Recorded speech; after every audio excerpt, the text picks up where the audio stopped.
Swayam Prabha. Digital India. Educated India.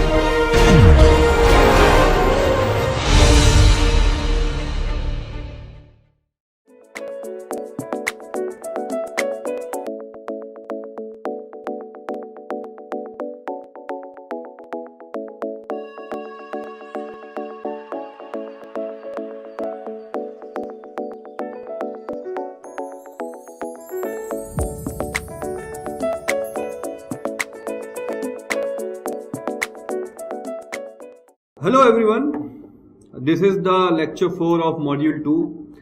I hope you would be enjoying the lecture so far.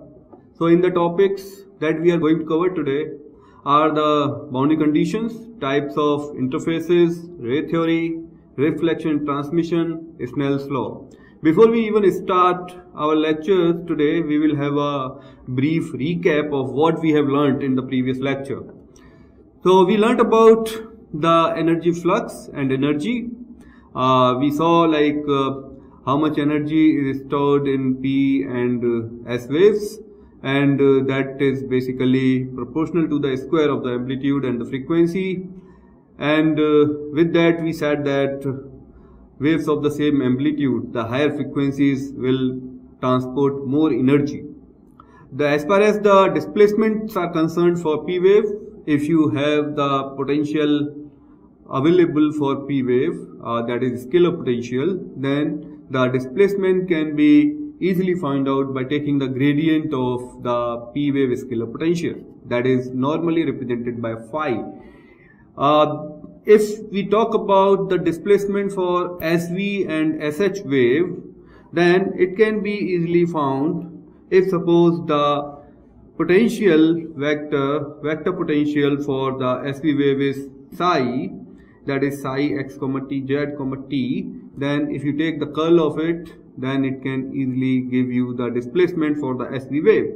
Similarly, if you want to find out the displacement for SH wave and its vector potential is chi x comma z comma t, then its displacement can be found by curl of chi x comma z comma t.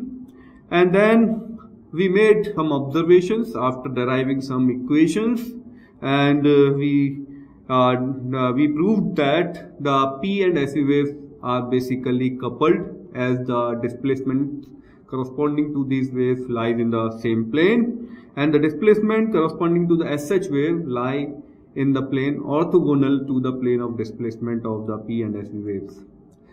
So what we are going to cover today, the first thing is the boundary conditions. So when we did the elastodynamic equation, we assumed that the Lami's parameters are basically constant, but that is not true, because Lami's constant does change laterally, and in those situations we need to consider the layered earth approximation, and in order to do so we need to consider what happens at the interface. So to get the idea what basically happens at the interface, what kind of parameters remain constant, what kind of parameters get zero, all those kind of information we need to basically talk about. So the type of boundaries that we generally cover in seismology are the solid-solid boundary, solid-liquid boundary, and solid free surface boundary. Free surface means maybe air is present over there, and then there is another boundary, that is the liquid boundary.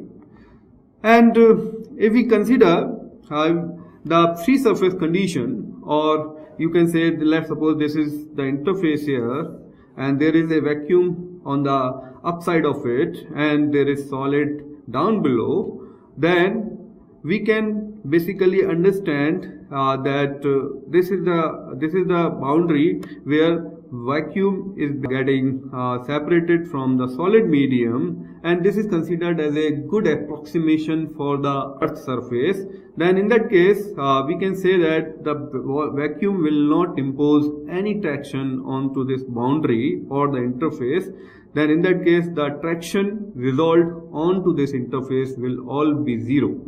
So if suppose this is your z direction and this is your x direction, then the normal vector onto this interface will be in the z direction, and that will be having its component as 0, 0, 1.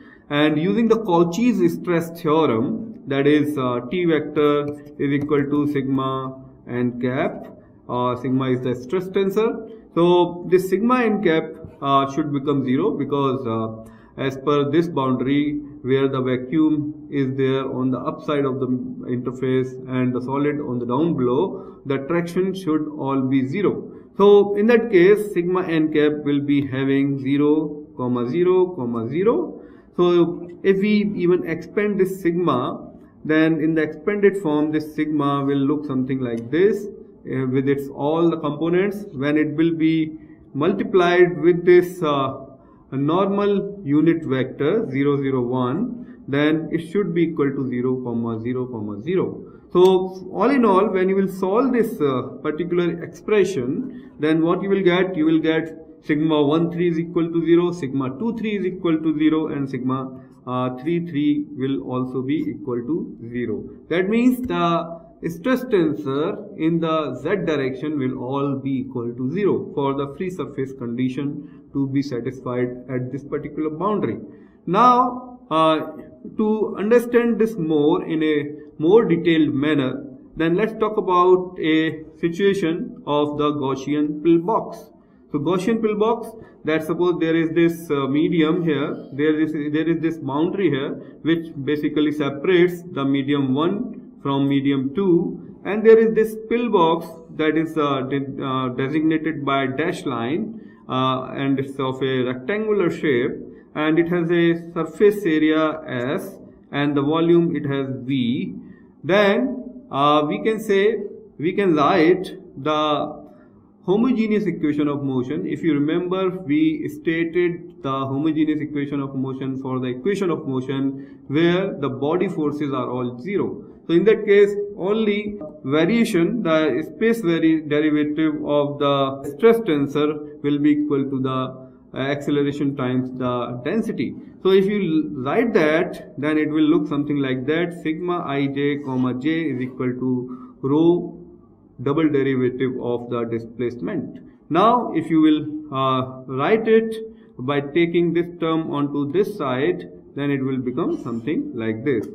Now if you will integrate this expression for the entire volume of the box, then it may look something like this. Integral over the volume, that will be sigma ij comma j minus rho u double derivative of the displacement for the volumetric element dv will be equal to 0. Now if we apply the Gauss divergence theorem, so Gauss divergence theorem converts the surface integral into the volume integral. So you can see, according to this theorem, the outward flux through a closed surface is equal to the integral volume within the surface of the divergence over the area. So what does it mean in the mathematical form? It should look something like this. That means the surface integral of the n unit vector having the dot product with the u vector, that is the vector field, with respect to the surface element ds, will be equal to the volume integral of the del dot u vector, divergence of the vector field u, that is with respect to dv, that will be equal to both are equal to each other. So where I should state it again that u is the vector field here.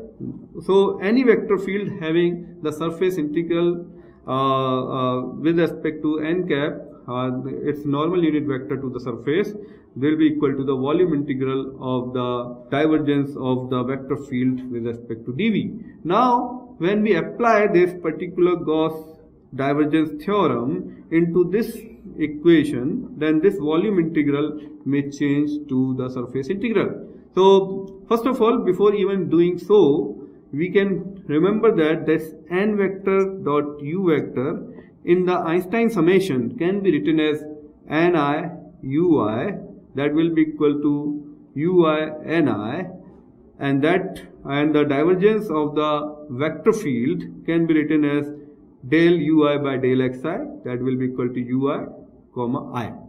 So that means, if you remember, we have written n unit vector dot u vector ds, that n vector dot unit vector u vector can be written something like this. So you can see n unit vector u vector can be written ui ni. Likewise, in this equation, this one, the divergence of the u vector field can be written this thing, then it will become this.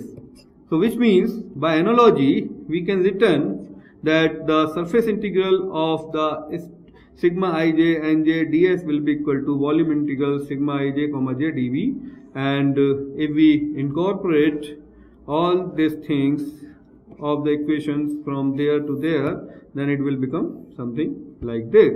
So basically, if we squeeze the pillbox to basically have the sharp boundary between both of the medium, then the thickness of the pillbox will also become 0. If the thickness will become 0, then the volume will also become 0.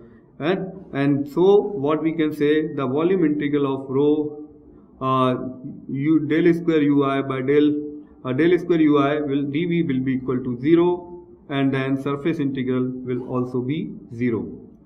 So because the thickness of the pillbox is 0, the contributions from the top medium and the bottom medium, or you can say the top surface and the bottom surface, have to cancel each other. So for this condition to be satisfied at the boundary at each point, that means this should be equal to 0.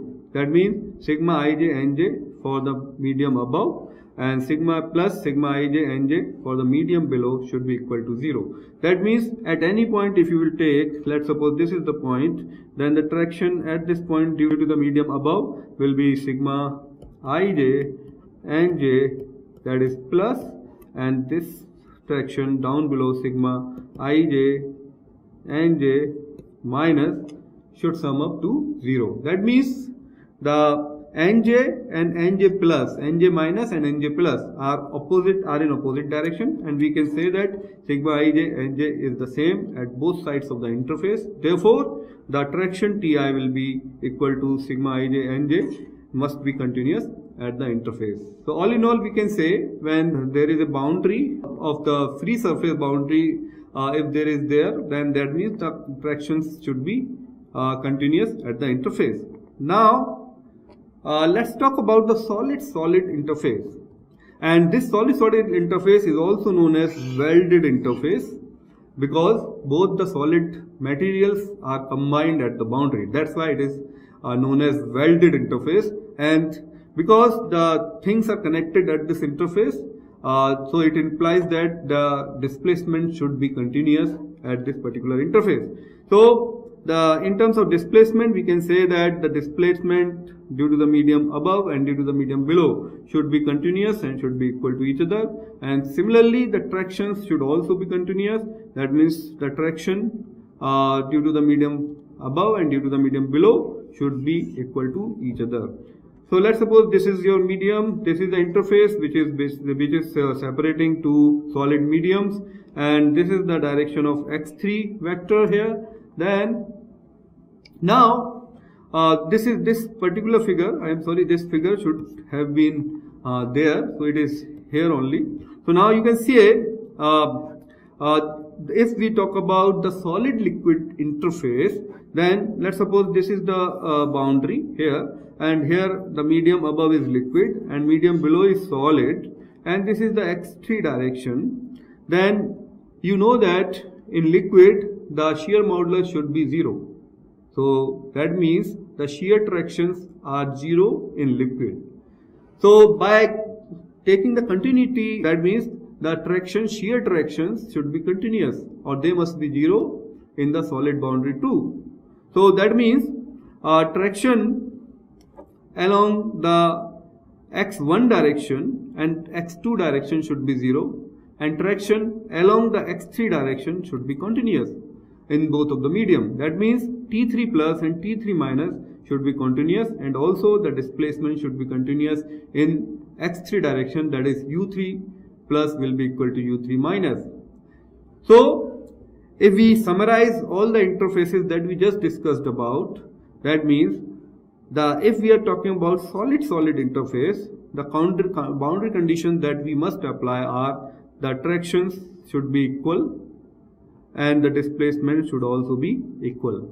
If we are having the solid liquid interface, that means the tractions along the x1 and x2 directions will be 0, but in the x3 directions the tractions along the boundary should be equal to each other. And similarly for the displacement along x3 direction should be equal to each other across the interface.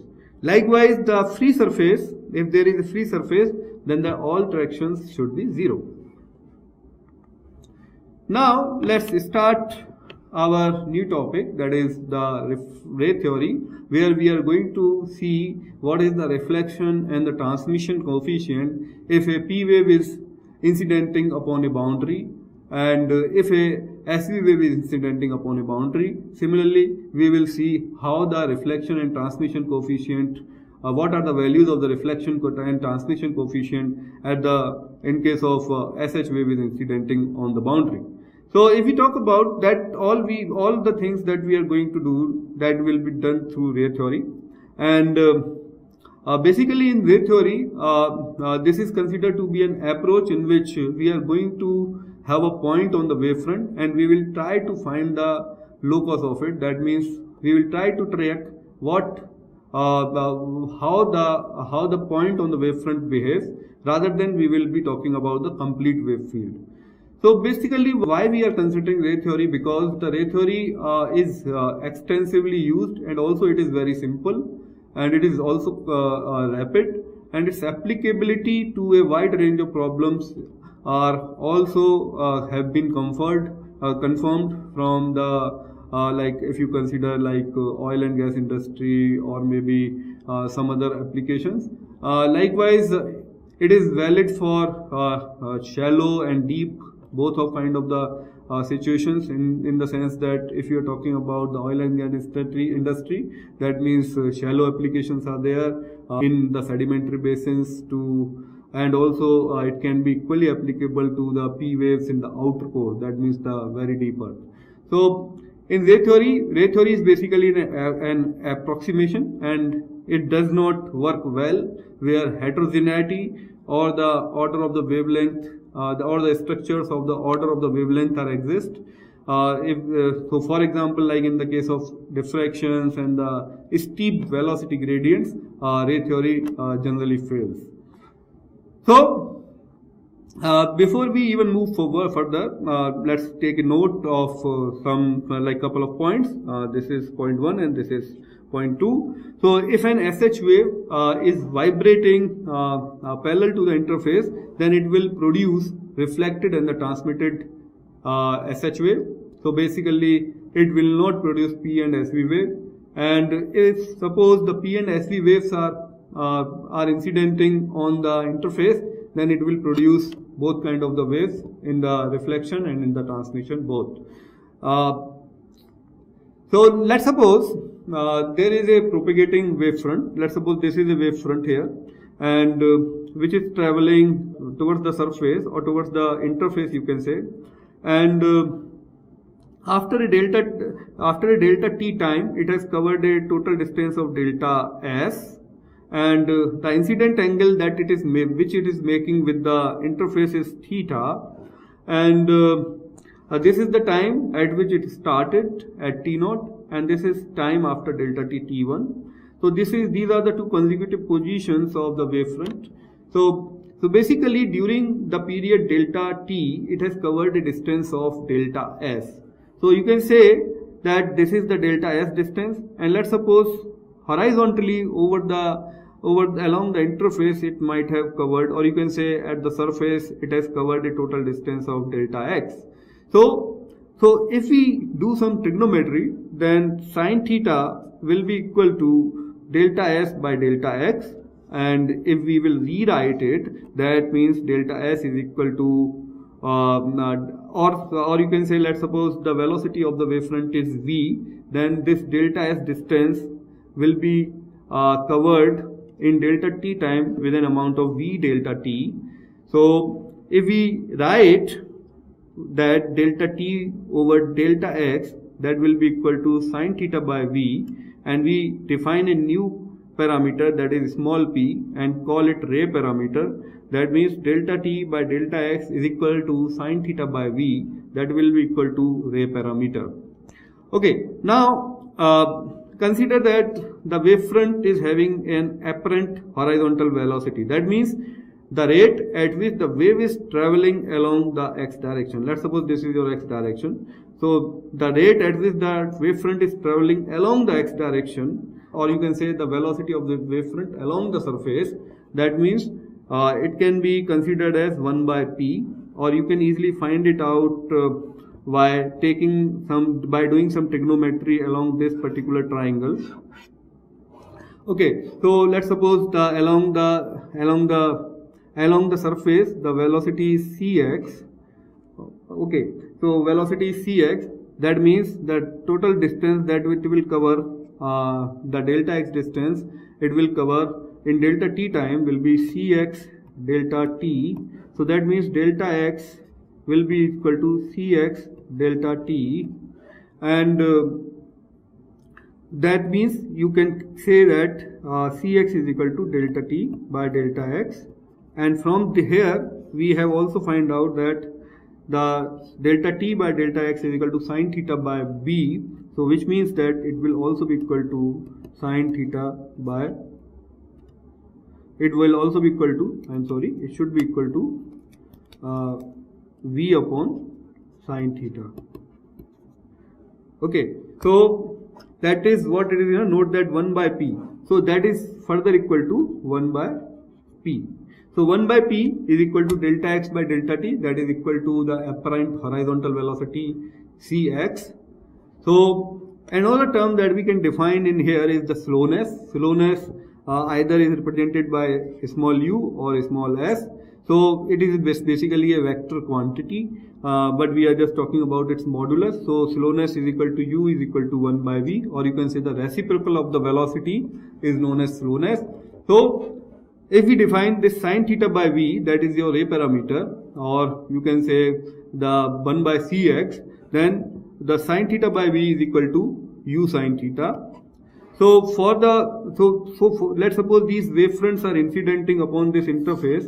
These wavefronts are incidenting upon this interface here, and after the transmission, the ray path is changing. That means the angle at which the ray is transmitting is also changing. That means the direction of the wavefront will also change. So it will become something like this. But at this interface, the horizontal apparent velocity will not be changing, will not change. So it will remain constant. So for the horizontal apparent velocity along the interface to remain constant or to remain continuous, that means the P in this medium and P in this medium should be continuous and should be same. That means P1 is equal to sine theta 1. Theta 1 is the incident angle in this particular medium, and in the medium 1 you can say this is your maybe the medium 1, and this is your maybe the medium 2. So the P1 is equal to sine theta 1 by V1 is equal to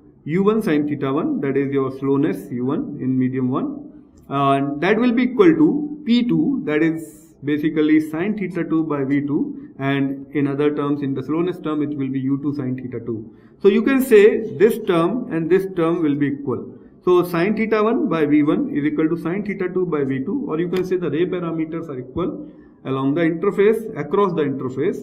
And this particular expression where sine theta 1 by V1 is equal to sine theta by V2 along the interface, across the interface are equal, this particular thing is known as the Snell's law.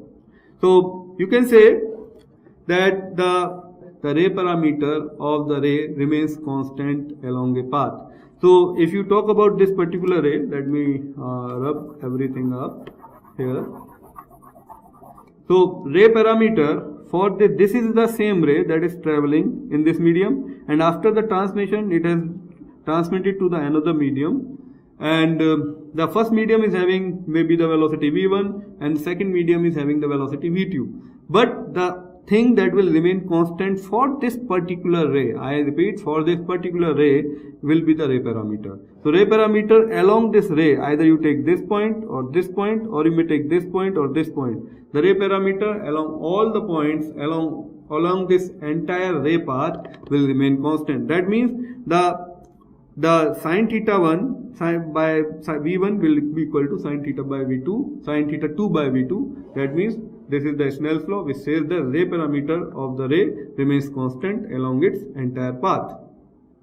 Now let's talk about the wave number vector. And if you remember, in the previous class also we discussed about it. So it was k vector. It is represented by small k, and in terms, because it is a vector quantity, so it will be represented by k vector. And it has in the 3D, as we have said, like it can be kx x1 cap plus ky x2 cap plus kz x3 cap, if we have our orthogonal coordinate along x1, x2 and x3 direction. In 2D, if suppose there is no y direction, that means it will only be remained with kx and kz along x1 and x3, or you can say along x and z direction. So in this case, if you look at this particular geometry, then we have this x direction in this way, and this is the x, this is the z direction, which means the z is positive downward and the x is positive rightward. So basically one property the wave number has, wave number basically defines the direction of the ray. So if suppose the direction of the ray is this, that means the k vector will also be in the same direction. So wave number vector defines the direction of the ray. It has two components, one along the horizontal and another along the vertical direction. In 3D there will be you can say the two horizontal directions possible. So since we are considering the case of 2D, so we are just talking about one horizontal and another along the vertical direction. So kz, so let's suppose this is the wavefront direction. This is the direction of the wavefront. So ray will be perpendicular to the wavefront. So whatever the ray direction of the ray will be, that will be the direction of the k vector. So that is what is written. This is the direction of the k vector, and when we will decompose it in terms of its kx and kz components, and let's suppose this is the incident angle that this particular ray is making from the vertical, then this kz will be equal to, kz will be, you can write like sin I and cos I. You can write sin I will be equal to kx by k, and similarly cos I will be equal to kz upon k. So if we further solve it, then it will give you the kx, that will be equal to k sin I, and similarly kz will be equal to k cos I. Okay, so that is what it is written. The kz will be k cos I and kx will be k sin I. Now let's suppose if cx and cz are the apparent velocities along horizontal and the vertical direction. So we just talked about the horizontal apparent velocity denoted by cx, and similarly there will be the vertical apparent velocity that will be denoted by cz. That means these are the apparent velocities in the horizontal along the surface and the perpendicular to the surface. So one thing that we must remember, so let's suppose two situations. So here in first situation, there you have a surface, and here is this wavefront that is coming parallel to the surface. Okay, so if the wavefront is coming parallel to the surface, what you will observe on the surface, that each point of the wavefront will reach at the same time on the surface. That means the horizontal apparent velocity, that is cx, will be infinite, because all the points of the wavefronts are reaching at the surface at the same time. That means the velocity, horizontal apparent velocity of the wavefront is infinite. That is why it is happening. If horizontal apparent velocity is infinite, that means the kx will be equal to 0. And what about kz? What will be the wave number? wave number k will only be having the kz component since kx is equal to 0. Similarly, if suppose the wave front is traveling parallel to the surface. Okay, so the wave front, if suppose there is a wave front that is horizontally traveling, that means it is traveling in this direction, which means that the apparent horizontal velocity will be equal to the actual velocity of the wave front. If suppose the actual velocity of the wave front is v, that means cx is equal to v, and which further means that the vertical wave number kz will be equal to 0 and k will be only depending upon the kx. Right. So that is what it is written. The apparent horizontal velocity is always greater than or equal to the medium velocity. That is true because we know that the cx is equal to what? Cx is equal to v upon sine theta. Okay. So when theta is the incident angle, and if theta is equal to 90, that means the cx is equal to the actual velocity of the wavefront, actual velocity of the medium, and if theta is even smaller than 1, then this cx will be basically greater than v. So that means the apparent horizontal velocity is always greater than or equal to the medium velocity. So alpha is for p wave and beta is for s wave. So that means the apparent horizontal p wave velocity of the wavefront will be equal to or greater than the medium velocity. Or similarly, the same thing is true for the s wave velocity as well. Likewise, a horizontally propagating wave, that means I is equal to 90, that we just discussed here. So has an apparent velocity equal to the medium velocity. A vertically incidenting plane wave arrives everywhere on the surface at the same time, so it has infinite apparent velocity. So that we just discussed. Now we can decompose the slowness vector into two terms. One is horizontal, another is vertical component. So horizontal component is denoted by small p, and the vertical component of the slowness vector is denoted by neta. So that is this horizontal component is basically sine theta by v, and this vertical component is cos theta by v. So in terms of cx and cz, it is 1 by cx and 1 by cz, and we can further write it kx by omega and kz by omega.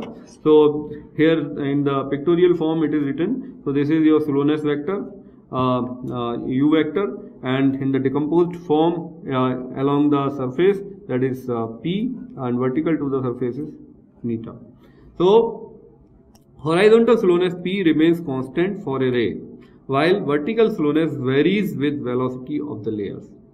Also, since this is your p, this is your neta, so that means the 1 by v square is equal to neta square plus p square. Horizontal slowness square plus vertical slowness square, and since 1 by v is u, so u square is equal to neta square plus p square. Or you can write, if suppose if you want to find out neta, then neta is equal to under root 1 by v square minus p square, and modulus of u is absolute value of under root of neta square plus p square. So what we have learned today? So for free surface, the tractions must be continuous at the interface. For solid-solid interface, the displacements across the boundary should be equal, and also the tractions along the boundary should be equal.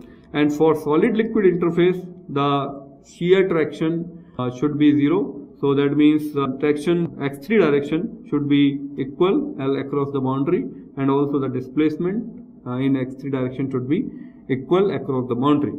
If an SH wave is vibrating parallel to the interface, then it will produce reflected and transmitted SH wave. It will not produce the SV or P wave. Okay, and P and SV waves are coupled to each other, so a P wave can produce SV wave and vice versa. The apparent horizontal velocity is always greater than or equal to the medium velocity.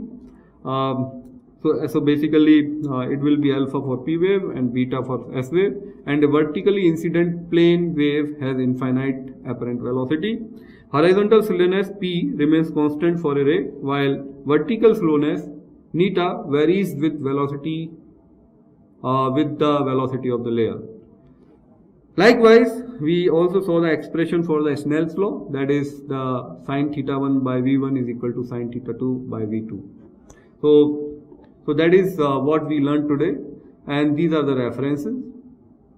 And now we are going to meet in the next lecture, that will be your lecture 5 of module 2.